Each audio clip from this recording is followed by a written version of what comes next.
Kenapa bisa sedikit? Karena jaringnya lagi robek Sapo. Menyalakan mesin generator putar gardan.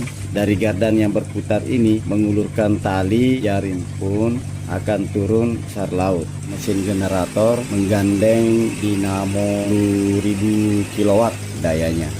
Ini untuk penyuplai starter.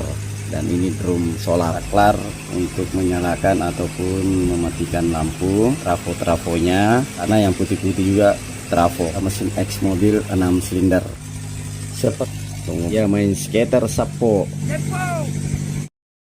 Dimatikan secara bertahap. Tujuannya ikan yang sudah berkumpul tidak segera kabur. Teknisnya dimatikan paling luar hingga lampu paling dalam. Pada saat lampu sisa 1 biji yang nyala, maka jaring pun segera diangkat. Proses pengangkatan jaring ini sudah di bagian tengah ini. Ayo semangat Pak Juragan, tidak lama lagi ikannya segera ngumpul. Ikannya sudah mulai ngumpul ini. Nah, ini ikannya sudah naik Sapo. Alhamdulillah, agak sedikit hasil tangkapan pada tarikan pertama ini. Semoga tarikan kedua banyak nanti Sapo. Nah, inilah hasil tarikan pertama.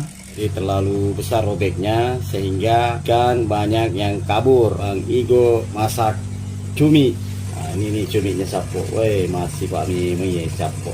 Pak Faisal yang memulai. Nah, Pak Haji Mawan mengambil makanan juga. Nah, Yul sudah duluan makan itu Yul. Nah, giliran saya Sapo ini mengambil makanan. Sekarang adalah pengangkatan yang kedua. Di bawah itu repe-repe Sapo. Ini banyak ini Sapo. Untuk pengambilannya dihandle oleh kapal nelayan. Tidak mati. Dalam isi air.